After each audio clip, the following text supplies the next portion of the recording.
is KHQA Overtime with Chris Dewar. Brought to you by Con Communications. This is KHQA. It's your news now. Well, this is Saturday, November the 29th, and you have entered Overtime, where tonight we're all about the business of wrapping up the busiest of basketball weekends and crowning Turkey Tournament champions. And tonight, business is good, starting at Blue Devil Gym, 44th annual, and Quincy High School could win their 29th today if they could take care of business one more time, getting off to a 3-0 start against Bayview and for Andy Douglas, and it was a good start indeed. Picking up with Reagan Tenhouse, picking up where he left off the other night, hitting buckets and clutch ones. More on him later in the show. Then it was Lincoln Elby from the outside knocking down a three. Kind of a tightly played first quarter, but check out Lincoln Elby finding the trail man, Mr. Clayton Wyrather, for the pretty finish. Blue Devils leading by 2 at this point. They're looking for more. It's this guy, Parker Bland. Hang and bang, knocking down 2 more. Everybody into the act. Nice balance in this game.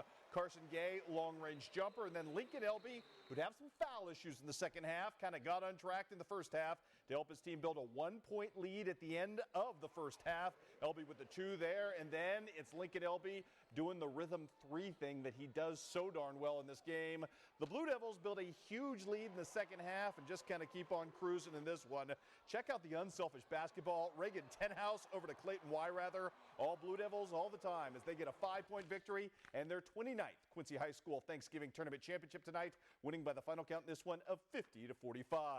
Titles on the line tonight between Macomb and Payson down at the Saki Turkey Tournament tonight. How about Macomb and Payson, 2 teams that are really showing out?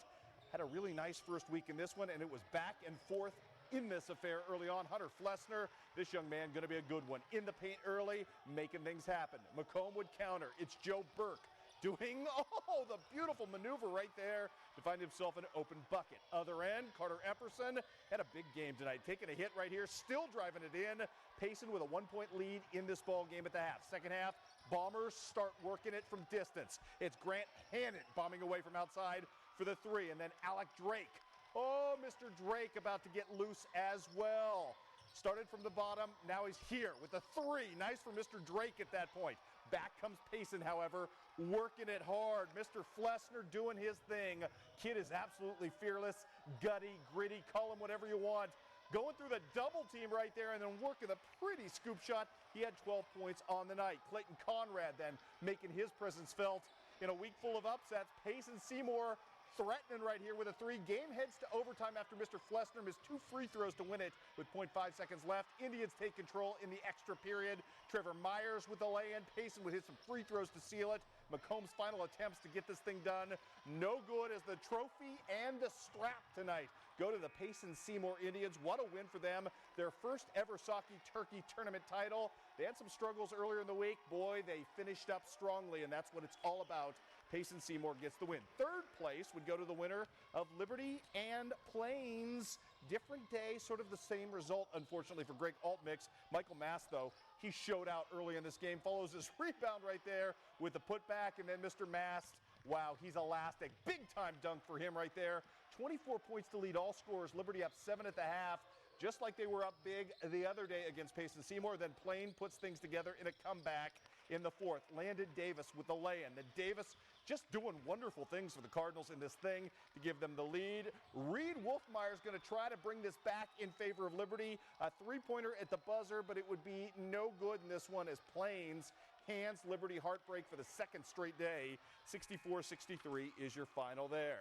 How about the 5th place game? Illini West and Pittsfield. Bill Rasmussen has not been a happy camper this week. Working the officials and working them hard. Maybe it worked to his good effect tonight.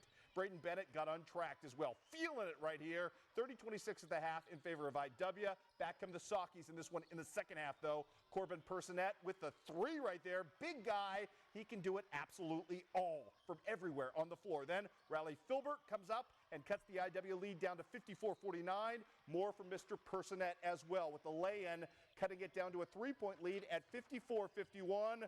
The Chargers, though, too much down the stretch in this game. Jacob Douglas, who loves shooting in this gym, How about a big rebound right here and a putback off the Braden Bennett miss. Bennett, by the way, with 22 points to lead the way. Jacob Douglas really good in spots this week. Illini West gets it done 61-55, your final there. And finally in the Consolation Championship, Western a winner for the first time this season. That team, as I mentioned yesterday, has gotten progressively good with each game this week. I think they're a little better than anybody thinks. Mr. Lynch on the day with a double-double as it's Western beating Lovejoy 71-54.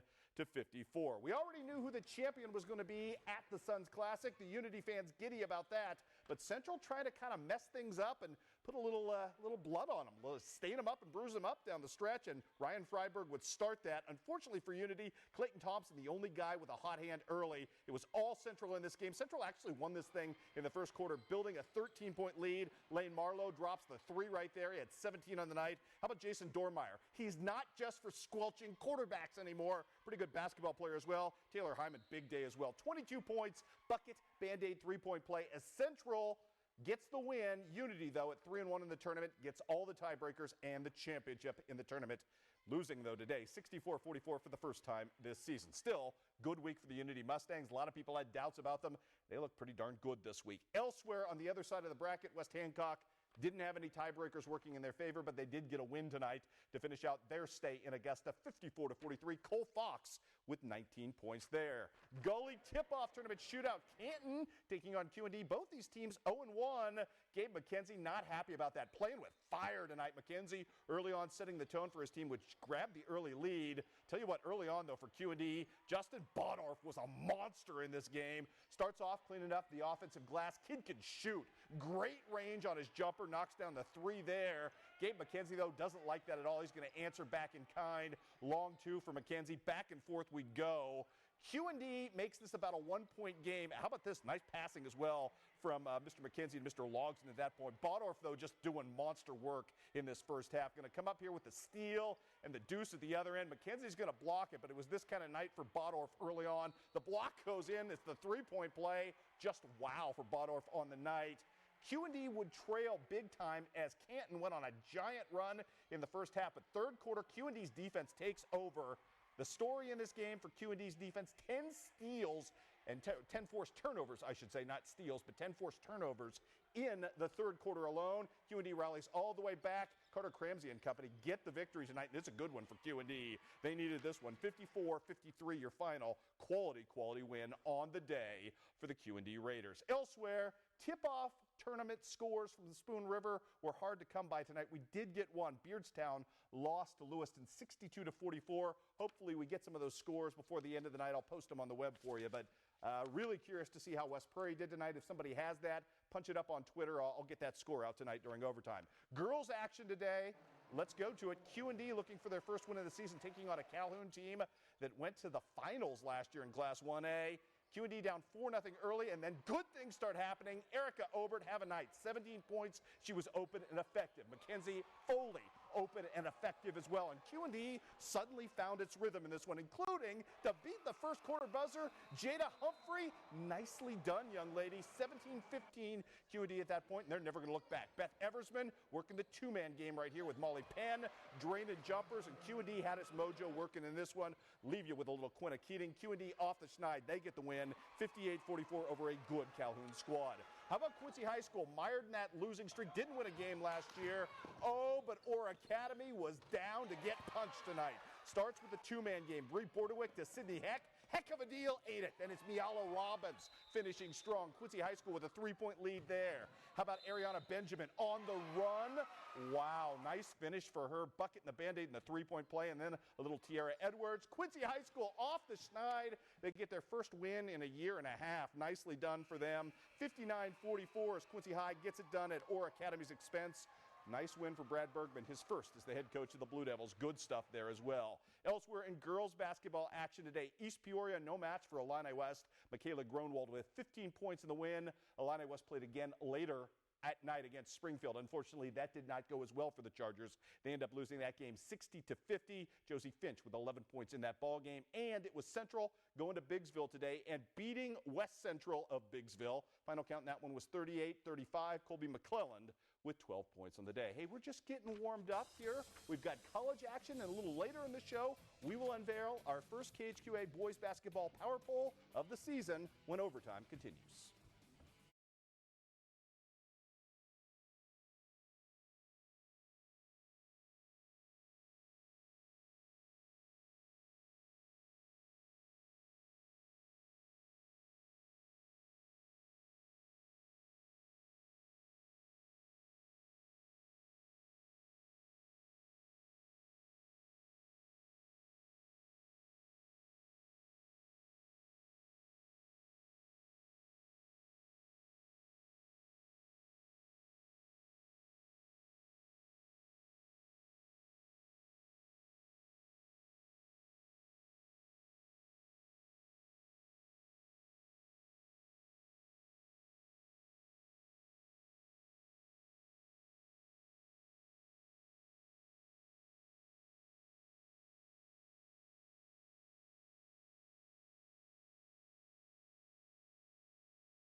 You're watching KHQA Overtime with Chris Dewar. Brought to you by Con Communications. And welcome back to Overtime. Now, aside from all of the high school tournament stuffing and our basketball diet today, we also got to enjoy a robust buffet of college action, including Quincy University serving up a defensive gem in its return from holiday break, taking on HLG today, and the Hawks were, well, they were a little erratic offensively early, but they certainly made up for it with the defense today, and Herm Senor sort of set the tone with this one. Nice steal for him. It's a 4-4 game at this point. He's going to hit the trailer, and that's Evan McGaffey, and he's been known to jump a bit. Nice little dunk for him. Then it's Senor again, another steal, this time hooking up with Thomas Jackson. Love the way he plays. Beautiful finish, sort of beats the contact, gets the two at the other end. Still a two-point game early on in this one. Tony Artison, really good. Jay Jones, great pass. It was tight until the latter half of the first half. Things started opening up a bit. Evan McGaffey with the three, then Dalton Hoover on back-to-back possessions. It's Hoove time. Dalton in strong and gets the kiss off the glass. More from Hoover right here. Pretty spin move, posting up, taking advantage of his size advantage here. You know what? Quincy University would hold HLG to just 15 first-half points, and things wouldn't get any prettier for the Trojans from there. More Thomas Jackson, pretty move for him as well. QU ends up winning 77-44. The 44 points allowed. QU's smallest margin of opponent scoring since 2012. Nice job by the Hawks in this game play and defense. Also, on the men's college docket, tough loss today against a very good team for Culver Stockton on Columbia College's home digs, no less. 89-67 your final. Jawan Graham did make the all-tournament team for the Wildcats, but Columbia College gets a sizable victory there. And speaking of sizable wins, nice one tonight for Western Illinois, which bounces back from that William and Mary debacle and beats Greenville at home today, 91-56. Speaking of WIU, the Leathernecks on the female side holding court today, and that included Gary Johnson bringing his own personal hairstylist. I think that's what that might have been. Faith Lois let fly from the outside. Great first half in this game as it was back and forth. Remember, North Dakota comes in at 4-1, and Western Illinois comes in at 3-2. Tori Neiman inside right here, giving her team a tie at this point. She had 10 points on the day. Ashley Luke, monster day yet again. Double-double for her, 17 and 13. Her team down 5, though, at this point late in the first half. And here comes the barrage. Great pass from Luke, hooking up right there with Michelle Farrow, who knocks down a three. Farrow with a monster day off the bench. 17 points career high, including 2 big threes to make this a 38-all game at the half. Unfortunately, an 11-0 run in the second half for Western. They're undoing as the women end up losing today by the final count in this one of 85-77. Elsewhere today, Culver Stockton at home taking on Central College of the Bible. Jeanette Bergen's team looking to the pride of Keokuk, the Gate City Bomber in this one. Chelsea Stanley let fly. 3 here. She's not done. Got a little assistance as well from Jasmine Matthews, who had 12 in the day. This is just an absolutely nasty kind of, what do you call that? A Tyreek Evans sort of scoop shot as she kind of extends and gets to the cup there. But it was all about Chelsea Stanley in this game. Another triple for her right here. 17 points on the day as Culver Stockton makes it 4 straight wins. They end up winning today 81-44 as Central College of the Bible provided very little resistance. Also, Quincy University on the road at Lincoln University today. Tori Kuhn and company trying to get that win on the road. Tough sledding today, though, down in the city of Jefferson.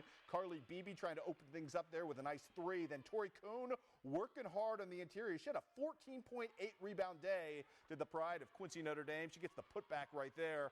Lauren Grodewald doing some things as well. Picks up the Nakia Ida miss, and she'll lay it in niftily right there for the sort of easy 2. Then more from Carly Beebe from outside, knocking down triples. Unfortunately for Quincy University, they could never find any kind of momentum on this game, and Lincoln would score at will. Defensively, not a great game for the Lady Hawks. They end up losing by 11 in this one. 90-79 was your final on the day. On the women's scoreboard, just one to pass along today. Huge day for Ashley Hurd Spencer, albeit in a loss as HLG loses an OT. But Hurd Spencer with a career best 42 points today in that defeat. Let's do some high school wrestling today. Pittsfield hosting a pair today, including Hillsborough early. You're looking at the 182-pound match between Hayden Kissinger and his opponent. Kissinger seizes the day and seizes control early, gets the early takedown, and then cinches in the wing, catches it, and throws down what would be an eventual pinfall victory. Pittsfield rolling in the early match. Early pins were really good. Got one at 182 here, and they're not done. Joel Cook at 113 pounds made quick work of his opponent. Mr. Cook just sort of a lithe, quick guy, and he certainly was all business in this match. You can tell how quickly that was the opening handshake and the immediate takedown for Mr. Cook. The 2 points fast, and he just simply wasn't done in this one. Cook working for the pin, as I mentioned, in 182, rolled his man into a small package, left him on his shoulders, and really never relented in this match as he picks up the easy victory. I believe Mr. Cook won both matches today, so he went 2-0 on the day.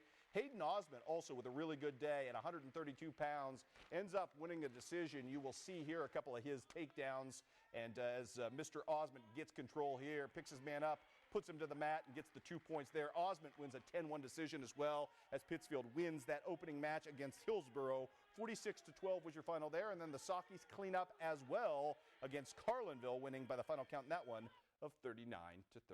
Hey, we're going to talk some high school basketball when I get back. First power poll of the season, including a profile of our #1 team, Hound Style. That story coming up next. Well, it is time now to introduce our 5th and final Con Communications Connection nominee for the month of November. And this one is going to be really difficult to trump, I think, in the voting. We take you back to last night. Finals of the Blue Devil game against Urbana in this one, 49-all, end of overtime.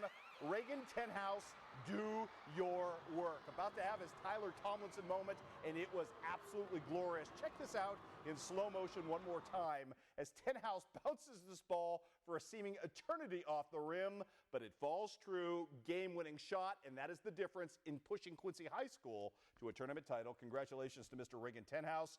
Great stuff. Again, you have your chance to start voting for all 5 of the nominees starting Monday at KHQA.com.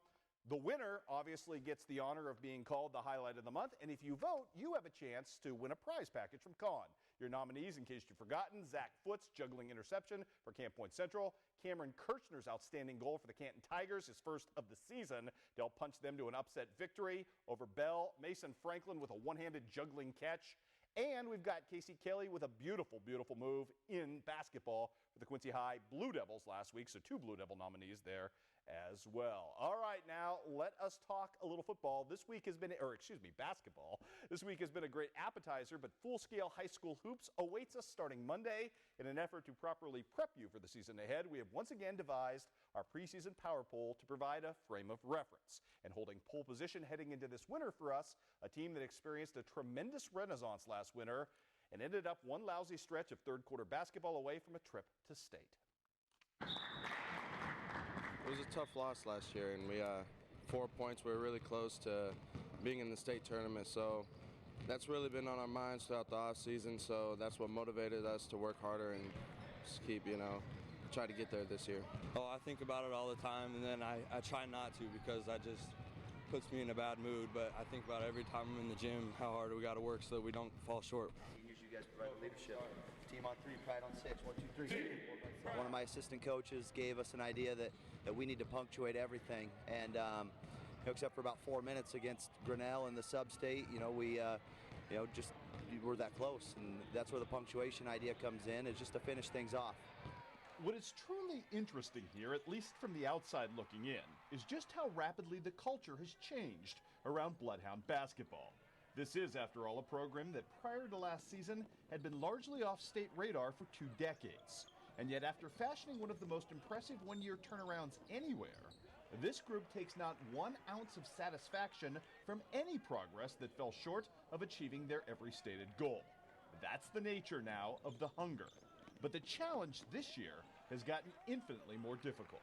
It's really nice having people, really think, wow, Fort Madison's actually doing something now, and it's kind of hard because now we're the hunted. Really, from going from nowhere into now everybody really wants to beat us and we're the target.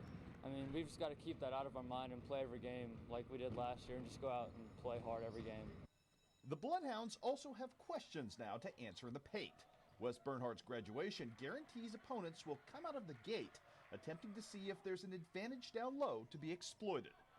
Well, we graduated 3 forwards, and we've got 5 guys right now that are really in the mix to be contenders for a lot of minutes. And we told them the other night we're going to play a minute and a half at a time right now, and until somebody separates themselves. And we had some kids really step up in our jamboree the other night, and they're starting to play well. If things in the post fall into place, everything else you loved about Fort Madison basketball last season still remains in play. A true alpha-type point guard in All-Stater Miles Wenzine, two other proven capable scoring threats in David Nagel and Bryson Abbey, and in general guard play that rivals the physicality of most power forwards. Physical guards can help with your post. I guess we just got to cover up and help the post inside, and then hopefully we have mismatches on the other side. When we play, we play for each other. We really like to see each other do good, and that's something really good about us. We cheer for everybody no matter what. It doesn't matter who's playing, we just all play for each other. We don't play for ourselves. Those guys have a lot of experience, and the best thing is they really like playing with each other, and I think if you watched us play, we have a lot of continuity. And we try not to overcoach our guys on what to do offensively. We're just fortunate to have good players. We don't want to be in the same situation we were last year. That's why we come in here and work hard every day. We work harder than we did last year, so we expect to be farther. And here you go with the rest of our top 8. Now, please realize these were done 2 weeks ago. They do not factor in what happened this week. Preseason poll, so I'm not going to look particularly smart on some of these this week because some teams have gotten off to kind of rough starts, like Canton, who's 0-2, but we still believe very much in their talent and the course their season will take. Obviously, Southeast Iowa double bill at the top. Really like Liberty going into the season. Obviously, the 2 tough losses this week, but I think that's a really good team built around Reed Wolfmeyer and obviously Michael Mast. Our second 5, more Southeast Iowa in the mix. Holy Trinity looks really good with Hellwig back. I mean, there's a kid who can do it all.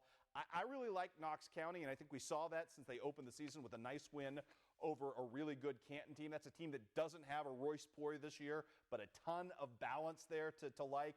Payson Seymour, we thought, Brian Ray has a pretty good mix back. And the team that I really like, great sleeper team, if you want to call it that, because they've got as athletic of guards as anybody. Louisiana, obviously a Bryson Ivy stepping up and taking over some of those duties along with Zach Richardson makes that team really, really good. So that's our top 8 going into the season. It will obviously shuffle. Lots of good teams out there. I think Q&D showed some upward mobility. Great start for Quincy High School. I think Hannibal with their bigs, if they get guard play, could be really good as well. I'm really intrigued by North Shelby as well. So a lot of teams out there to keep an eye on. And again, on Dewar-isms throughout the winter, we'll update you the changes as they come. And we'll have more overtime coming up after this.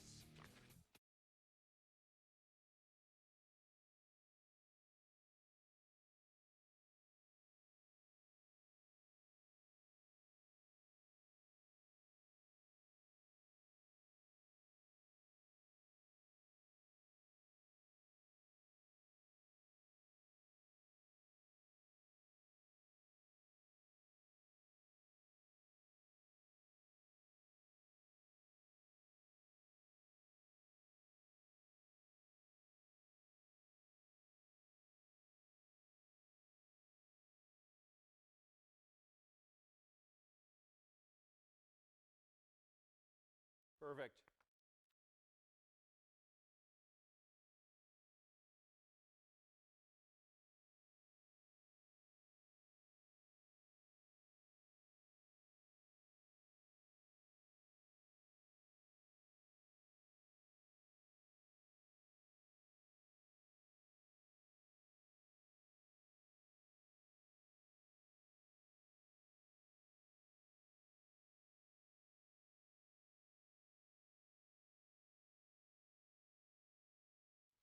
We are all out of time here on Overtime. Join my man, Will Wilson, who will have the desk right here next week with all of your basketball highlights. Until then, have a great weekend, everybody, and enjoy the wrestling.